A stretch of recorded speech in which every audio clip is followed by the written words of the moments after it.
नमस्कार। World news में आज ईरान ने युद्ध के मैदान में अमेरिका को काफी चोट पहुंचाई है। भले ही अमेरिकी राष्ट्रपति डोनाल्ड ट्रंप जंग में हुए नुकसान को कबूल नहीं करना चाहते, लेकिन ईरान ने अब इसके सारे सबूत पेश कर दिए हैं।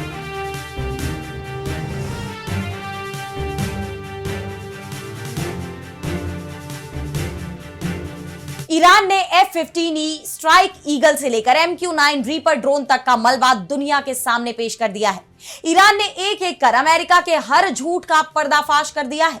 इसी कड़ी में पहली बार ईरान के सुप्रीम लीडर मोज्तबा खामेनेई सार्वजनिक रूप से सामने आए हैं, जिसके बाद सवाल ये उठ रहे हैं कि क्या अब ईरान और अमेरिका में फिर छिड़ेगी जंग। मोज्तबा के सार्वजनिक रूप से सामने आने के क्या है मायने, इस पर हम करेंगे विस्तार से चर्चा। लेकिन आइए जरा उन खबरों को भी देख लें जिन पर आगे होगी बात। रूस यूक्रेन जंग में नाटो की एंट्री की आशंका, अमेरिकी खुफिया रिपोर्ट्स में बड़ा खुलासा, बुल्गारिया और जर्मनी की सीमा में घुसे ड्रोन, कीव में भी भयंकर तबाही। चीन को घेरने की अमेरिका की अंडर वाटर तैयारी, 19 अमेरिकी पनडुब्बियों को SSGN में बदलने की योजना, ताइवान के आसपास बढ़ेगी अमेरिकी ताकत। शेख हसीना कार्ड और बांग्लादेश से रिश्ते एक दूसरे के उलट, भारत पर भड़के बांग्लादेशी गृहमंत्री अहमद। एनसीपी नेता नाहिद इस्लाम ने भी दिया भारत विरोधी बयान। और चलते चलते में देखेंगे संगमकालीन तमिलों के पूर्वजों पर वैज्ञानिकों का बड़ा खुलासा, आज के दक्षिण एशियाई लोगों से मिला गहरा नाता। इन सभी खबरों पर हम विस्तार से करेंगे बात, लेकिन पहले एक नजर हेडलाइंस पर। अमेरिकी राष्ट्रपति ट्रंप को घेरने की डेमोक्रेट्स की नई रणनीति, महाभियोग की बजाय अब नए प्लान पर फोकस, उनकी कंपनी और बिजनेस पार्टनर्स की जांच के जरिए ट्रंप पर कसेंगे शिकंजा। चीन के स्कारबोरो रीफ पर राष्ट्रीय प्रकृति रिजर्व स्थापित करने के कदम पर भड़का अमेरिका, कहा यह 2016 के मध्यस्थता फैसले का उल्लंघन, हम फिलीपींस के साथ खड़े। जो बाइडेन का प्रोस्टेट कैंसर शरीर के दूसरे हिस्सों में पहुंचा, दर्द से गुजर रहे पूर्व अमेरिकी राष्ट्रपति बेटे हंटर बाइडेन का खुलासा। अब नौकरी जाते ही छोड़ना होगा अमेरिका, 60 दिन के ग्रेस पीरियड नियम पर लटकी तलवार, नॉन इमिग्रेंट वीजा पर काम करने वाले विदेशी कर्मचारियों की बढ़ेंगी मुश्किलें। तो अमेरिका के साथ जारी टकराव के बीच ईरान के सुप्रीम लीडर मोज्तबा खामेनेई पहली बार सार्वजनिक रूप से दिखाई दिए। 28 फरवरी को इजराइल और अमेरिका के साथ शुरू हुए युद्ध में पिता आयतुल्ला अली खामेनेई की जान जाने के बाद मार्च में उन्होंने सुप्रीम लीडर का पद संभाला और तब से ही अमेरिका और इजराइल के साथ ईरान की जंग चल रही है। हालांकि बीच में कुछ वक्त के लिए युद्ध विराम भी हुआ, लेकिन कुछ ही दिनों बाद फिर जंग भड़क उठी और मोज्तबा खामेनेई पर्दे के पीछे से इस पूरी जंग की बागडोर संभाले हुए थे। उनके बयान तो सामने आते, लेकिन वो कभी सामने नहीं आए। इस दौरान इजराइल और अमेरिका की तरफ से मोज्तबा की मौत के भी दावे किए गए, लेकिन ईरान ने अमेरिकी राष्ट्रपति डोनाल्ड ट्रंप को भी यह मानने पर मजबूर कर दिया कि मोज्तबा अभी भी जिंदा है। और अब जब इजराइल की तरफ से फिर ये दावे शुरू हो गए कि अब कभी भी मोज्तबा खामेनेई की मौत की खबर आ सकती है। इजरायली मीडिया की रिपोर्ट्स में उन्हें गंभीर हालत में अस्पताल में भर्ती बताया गया, तो ईरान ने मोज्तबा का वीडियो जारी कर अमेरिका और इजराइल के इन झूठे दावों को पूरी तरह खारिज कर दिया है। ईरान की अर्ध सरकारी मेहर न्यूज एजेंसी ने मोज्तबा खामेनेई का वीडियो जारी किया है, जिसमें वे काफी स्वस्थ दिख रहे हैं। इस वीडियो में खामेनेई लोगों के एक समूह को धार्मिक शिक्षा देते हुए नजर आते हैं, जिसके बाद सुप्रीम लीडर की सेहत को लेकर चल रही अटकलें पूरी तरह गलत साबित हो गई हैं। हालांकि फिलहाल ये साफ नहीं है कि ये वीडियो कब का है, मोज्तबा अभी कहां है, लेकिन मोज्तबा खामेनेई का इस तरह सामने आना ये बताता है कि ईरान दुश्मन की किसी भी साजिश के आगे झुकने वाला नहीं है। ईरानी राष्ट्रपति मसूद पेजेश्कियान ने भी साफ कर दिया है कि तेहरान समझौते के लिए तो तैयार है, लेकिन वो झुकेगा नहीं। दरअसल ईरान ने इस जंग में अमेरिका को बुरी तरह फंसा दिया है। युद्ध के मैदान में अमेरिका ईरान को हरा नहीं पा रहा और अब तो उसके लिए इस जंग से बाहर निकलना भी मुश्किल हो गया है, क्योंकि वो ईरान को डील के लिए भी राजी नहीं कर पा रहा। ईरान ने हॉर्मुज स्ट्रेट को खोलने के लिए अमेरिका के सामने अपनी मांगों की पूरी लिस्ट रख दी है, जिन्हें मानना अमेरिका के लिए बेहद मुश्किल नजर आ रहा है। ईरान की शर्तों के तहत अमेरिका को ईरान को दोबारा कभी धमकी नहीं देनी चाहिए। ईरान और क्षेत्र में उसके सहयोगियों के खिलाफ युद्ध हमेशा के लिए खत्म कर देना चाहिए। अमेरिका को ईरानी बंदरगाहों की नाकेबंदी हटानी चाहिए। अमेरिका को क्षेत्र से अपनी सेना वापस बुलानी चाहिए। युद्ध से हुए नुकसान के लिए ईरान को पूरी भरपाई की जानी चाहिए। ईरान के खिलाफ प्रतिबंध हटाए जाएं और सीज्ड संपत्ति को बिना शर्त जारी किया जाए। इन शर्तों को लेकर ईरान की सुप्रीम नेशनल सिक्योरिटी काउंसिल ने चेतावनी भी दी है कि अमेरिका को अपना बर्ताव सुधारना होगा। सुप्रीम नेशनल सिक्योरिटी काउंसिल इन मांगों से पीछे नहीं हटेगी, फिर चाहे बातचीत हो या युद्ध। ईरान ने यह मांग ऐसे वक्त में रखी है जब वो ओमान के साथ हॉर्मूज के प्रबंधन के लिए एक समझौता करने के बेहद करीब है। ऐसे में उस डील को लेकर भी अब कई सवाल खड़े हो गए हैं। लेकिन फिलहाल अमेरिकी राष्ट्रपति ट्रंप काफी दबाव में नजर आ रहे हैं, क्योंकि एक तरफ उनके अपने ही देश में यह मांग उठ रही है कि कैसे भी इस जंग को खत्म किया जाए। अब अमेरिकी सीनेट के डेमोक्रेट्स के ग्रुप ने जॉइंट रेजोल्यूशन पेश किया है, जिसका मकसद ईरान के खिलाफ अमेरिकी सेना की कार्रवाई को खत्म करना है। डेमोक्रेटिक सीनेटरों ने ट्रंप पर इस टकराव की वजह से होने वाले नुकसान और अमेरिकी कांग्रेस को नजरअंदाज करने के आरोप भी लगाए हैं। इस बीच ईरानी सरकारी मीडिया ने इस जंग में अमेरिका को हुए नुकसान की तस्वीर भी पेश कर दी। ईरान ने युद्ध में नष्ट हुए विमानों के मलबे की तस्वीरें जारी की हैं। इनमें अमेरिकी F-15E स्ट्राइक ईगल का मलबा, उसका ऊपरी कवर और ACES-2 इजेक्शन सीट दिखाई दे रही है। इस F-15E की पहचान विमान संख्या 003000 के तौर पर की गई है। F-15E के साथ MQ-1 प्रीडेटर और MQ-9 रीपर ड्रोन का मलबा भी प्रदर्शनी में रखा गया है। MQ-1 के नुकसान में अमेरिकी सेना का MQ-1C ग्रे ईगल संस्करण भी शामिल था। वहीं अमेरिकी सेना के सबसे बड़े अधिकारियों में शामिल जॉइंट चीफ्स ऑफ स्टाफ के चेयरमैन जनरल डैन केन ने भी राष्ट्रपति ट्रंप के करीबी अधिकारियों से कहा है कि अमेरिका को युद्ध से बाहर निकलने का रास्ता तलाशना चाहिए। उनका बयान ऐसे वक्त में आया है जब कई रिपोर्ट्स में दावा किया गया कि अमेरिका हथियारों की भारी कमी से जूझ रहा है। ऐसे में अब देखना यह होगा कि ट्रंप अब इस जंग पर क्या फैसला करते हैं। और अब बढ़ते हैं अगली खबर की तरफ, जहां हम बात करेंगे रूस यूक्रेन जंग की। तो दोनों देशों के बीच हमलों का सिलसिला थमने का नाम नहीं ले रहा, और अब ये हमले केवल रूस और यूक्रेन की सीमा तक ही सीमित नहीं रह गए, बल्कि अब ये नेटो देशों की सीमाओं तक पहुंच रहे हैं। जिसके बाद इस बात की आशंका और बढ़ गई है कि अब इस जंग में नेटो की भी एंट्री हो सकती है। यह दावा अमेरिकी खुफिया एजेंसियों की तरफ से भी किया जा रहा है। अमेरिकी इंटेलिजेंस का मानना है कि रूसी राष्ट्रपति व्लादिमीर पुतिन आने वाले महीनों में किसी नेटो देश पर हमला करके इस सैन्य गठबंधन के संकल्प की परीक्षा ले सकते हैं। इसके लिए सबसे अहम साइबर हमला या छोटे स्तर पर घुसपैठ का तरीका अपनाया जा सकता है। इसका मकसद नेटो की एकता और आर्टिकल 5 यानी एक दूसरे की बाहरी हमले से रक्षा के प्रति उसकी प्रतिबद्धता को चुनौती देना है। यूक्रेन युद्ध का कोई रास्ता ना निकलते देख पुतिन नेटो के साथ तनाव बढ़ाने का रास्ता चुन सकते हैं। अमेरिकी मीडिया CNN से लेकर द वॉल स्ट्रीट जर्नल तक तमाम अखबारों ने अपनी रिपोर्ट्स में इनकी जानकारी दी। अमेरिकी अखबार जहां यह दावा कर रहे हैं कि इस बात की सबसे ज्यादा संभावना है कि पुतिन बाल्टिक देशों या पोलैंड को निशाना बनाकर क्षेत्र में तनाव बढ़ाएंगे। इस बीच जर्मनी और बुल्गारिया में ड्रोन पहुंचने की खबर भी सामने आ गई।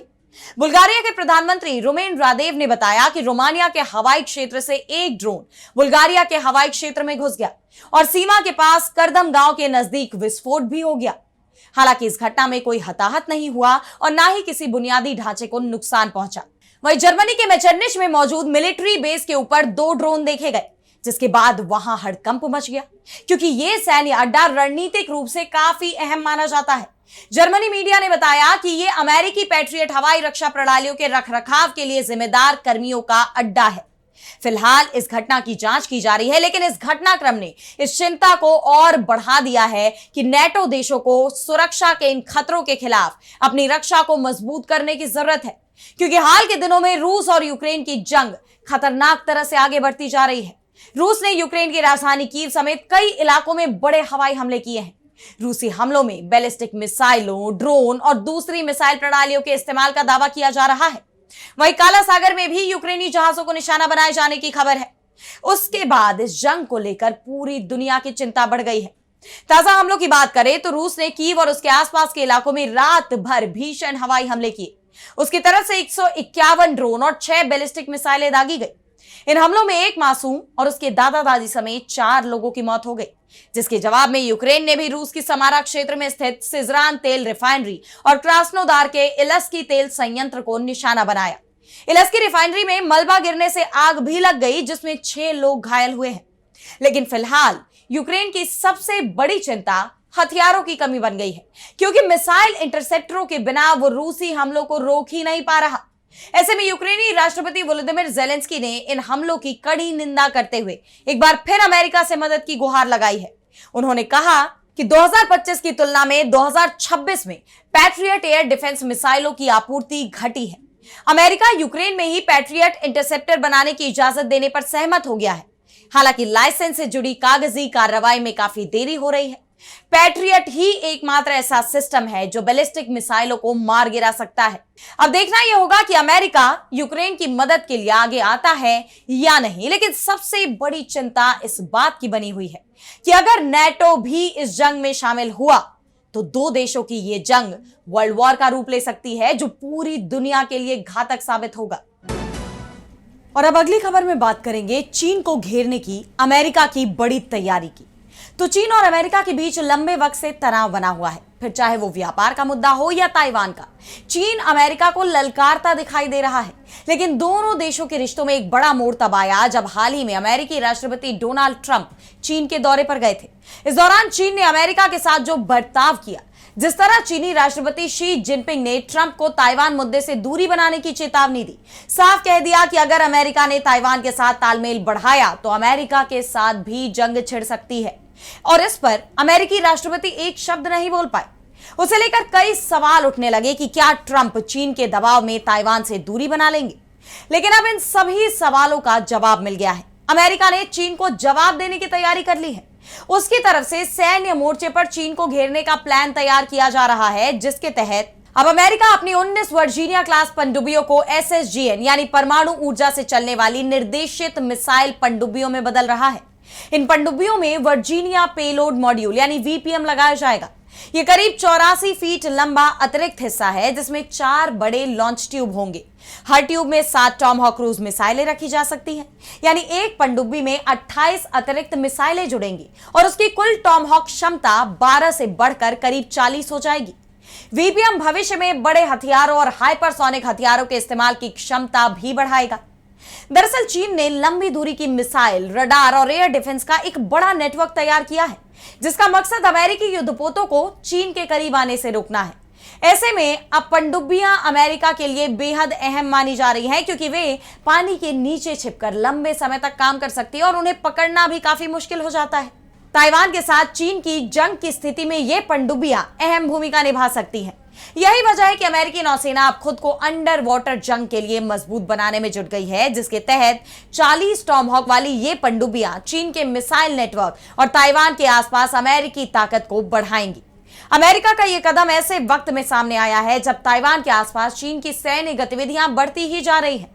ताइवान के रक्षा मंत्रालय ने अपने हवाई और समुद्री क्षेत्र के पास चीन के विमानों और युद्धपोतों की बढ़ती गतिविधियों की जानकारी दी है। उन्होंने बताया कि 9 अगस्त की सुबह हमने अपने हवाई और समुद्री क्षेत्र के पास चीनी सेना यानी PLA के 4 विमान, 6 युद्धपोत और 9 आधिकारिक जहाजों की मौजूदगी का पता लगाया है, जिनमें से 2 विमानों ने मध्य रेखा पार कर ताइवान के वायु रक्षा पहचान क्षेत्र यानी ADIZ में घुसपैठ भी की। इससे ठीक एक दिन पहले 8 अगस्त को भी 14 चीनी विमानों और 14 जहाजों की आवाजाही दर्ज की गई थी। चीन की बढ़ती सैन्य मौजूदगी को देख ये तय माना जा रहा है कि बहुत जल्द चीन ताइवान पर हमला करने की तैयारी में है। लेकिन अब अमेरिका की इन तैयारियों से चीन को भी बड़ी चुनौती मिलनी तय मानी जा रही है। और अब अगली खबर में बात करते हैं बांग्लादेश की। तो पूर्व PM शेख हसीना को लेकर भारत और बांग्लादेश के बीच तनाव बढ़ता दिखाई दे रहा है। दोनों देश आमने सामने आते दिख रहे हैं। इस बीच बांग्लादेश के गृहमंत्री सलाहुद्दीन अहमद ने अब भारत को सीधा अल्टीमेटम ही दे दिया। गृहमंत्री ने चेतावनी देते हुए कहा है कि अगर वो पूर्व प्रधानमंत्री शेख हसीना को अपनी जमीन से राजनीतिक गतिविधियां चलाने की इजाजत देता है तो उसे बांग्लादेश के साथ अपने दोस्ताना रिश्तों पर दोबारा सोचना होगा। गृहमंत्री ने कहा कि आप हसीना कार्ड भी खेले और बांग्लादेश के साथ दोस्ताना रिश्ते भी चाहें तो याद रखें कि ये दोनों बातें एक दूसरे के उलट है। मुझे उम्मीद है कि भारतीय अधिकारी और भारत सरकार इस बात को समझेंगे। आपको याद होगा कि अभी हाल ही में 5 अगस्त को शेख हसीना ने दिल्ली में प्रेस कॉन्फ्रेंस की थी और दिसंबर में बांग्लादेश वापसी का ऐलान किया था। इसके साथ ही बांग्लादेश में लोकतंत्र भी खत्म होने की बात कही थी, जिसके बाद से बांग्लादेश की तरफ से एक के बाद एक बयान सामने आ रहे हैं। भारत को धमकी दी जा रही है और अब एक बार फिर बांग्लादेशी मंत्री ने भारत को चेताया है, साथ ही भारत से अपील भी की कि वो शेख हसीना को बांग्लादेश के खिलाफ राजनीतिक बयान देने या ऐसी गतिविधियों का समर्थन करने की इजाजत ना दे। बांग्लादेश भारत के साथ दोस्ताना संबंध बनाए रखना चाहता है। यानी यहां साफ साफ कहा गया है कि अगर भारत अपनी धरती का इस्तेमाल शेख हसीना को बांग्लादेश विरोधी गतिविधियों के लिए करने देता है तो दोनों देशों के रिश्ते इससे प्रभावित हो सकते हैं। यानी बांग्लादेश में भारत के खिलाफ माहौल बहुत तेजी से खराब होता दिखाई दे रहा है। इस बीच नेशनल सिटीजन पार्टी यानी एनसीपी के संयोजक नाहिद इस्लाम ने तारिक रहमान सरकार पर हमला बोला है। विपक्षी नेता ने आरोप लगाया कि जुलाई विद्रोह की याद में बनाए गए संग्रहालय से भारतीय आक्रामकता को दिखाने वाली सामग्री को हटा दिया गया है। इसे लेकर नाहिद ने दावा किया कि बीएनपी भारत से डरती है। अब जिस तरह बांग्लादेश में भारत को लेकर माहौल बना हुआ है, उसे देखते हुए दोनों देशों के रिश्ते पटरी पर लौटने की फिलहाल कोई संभावना नजर नहीं आ रही। और अब चलते चलते में बात करेंगे वैज्ञानिकों की उस खोज के बारे में जो हमारे पूर्वजों के बारे में कई चौंकाने वाले खुलासे करती है। तो जब भी हम अपने पूर्वजों के बारे में पढ़ते हैं या उनकी बात करते हैं तो हम उन्हें वैसे ही इमेजिन नहीं कर पाते जैसे कि हम आज हैं। अभी तक हमने नहीं समझा कि हमारे डीएनए से लेकर हमारा खान पान हमारे पूर्वजों से काफी अलग है। लेकिन अब वैज्ञानिकों की जांच में कई रहस्यों से पर्दा उठ गया है। मदुरै कामराज यूनिवर्सिटी के जेनेटिक्स विभाग ने किलाडी, कोथांगई और आदिचन्नलूर से मिले प्राचीन कंकालों का डीएनए टेस्ट करके एक ऐसा ऐतिहासिक खुलासा किया है जिसने पूरी दुनिया के इतिहासकारों को हैरान कर दिया है। वैज्ञानिकों ने प्राचीन मानव अवशेषों से 75,000 से ज्यादा जेनेटिक मार्कर्स निकाले हैं। इस रिसर्च से यह पूरी तरह साफ हो गया है कि संगम काल के लोगों का जेनेटिक संबंध आज के दक्षिण भारतीय, श्रीलंकाई, तमिल और व्यापक दक्षिण एशियाई लोगों से बहुत गहरा है। और सबसे बड़ी बात तो यह है कि इस खोज को केवल पन्नों पर ही नहीं बल्कि अब आंखों से भी देखा जा सकता है। लिवरपूल जॉन मुरिस यूनिवर्सिटी के शोधकर्ताओं ने कोंथागई में मिले 2500 साल पुराने कंकालों की मदद से प्राचीन इंसानों के चेहरों की डिजिटल 3D बनावट तैयार की है। इससे यह समझना अब बेहद आसान हो गया है कि संगम काल के लोग दिखने में कैसे थे, जिसके बाद यह सामने आया कि उनके चेहरे की बनावट भी आज के लोगों की तरह ही थी। ना सिर्फ उनकी शारीरिक संरचना बल्कि उनका खान पान भी काफी सिमिलर था, यानी एक जैसा था। मिट्टी के बर्तनों में मिले जैविक अवशेषों और प्रोटीन के विश्लेषण से उस दौर के खान पान की बहुत ही दिलचस्प जानकारी सामने आई है। मटकियों पर कोलेस्ट्रॉल के तत्व मिले हैं जिससे यह साबित होता है कि उनके भोजन में मांस शामिल था। इसके अलावा वे कई तरह के चावल, फॉक्सटेल मिलेट यानी थिनाई, घी, हरी सब्जियां, दूध, खीरा, मूंगफली और नारियल का इस्तेमाल करते थे। वैज्ञानिकों का कहना है कि रिसर्च के नतीजों को जब प्राचीन संगम साहित्य के साथ मिलाया गया तो वे हैरान रह गए। कुरुंथोकई, पुरनानुरु, अगनानुरु और पोशुन नरा रुप्पड़े जैसे तमिल साहित्य में जिन व्यंजनों और जीवन शैली का जिक्र है, विज्ञान ने भी ठीक उन्हीं चीजों पर मुहर लगाई है। मदुरै यूनिवर्सिटी की टीम अब प्राचीन तमिल वंश, वहां कृषि, भोजन और कपड़ा निर्माण पर 9 रिसर्च पेपर जारी करने की तैयारी कर रही है, जो इतिहास की नई किताब लिखेगी। तो फिलहाल वर्ल्ड न्यूज में आज इतना ही। देश दुनिया की तमाम बड़ी खबरों के लिए आप देखते रहिए डीवी लाइव और मुझे दीजिए इजाजत। नमस्कार।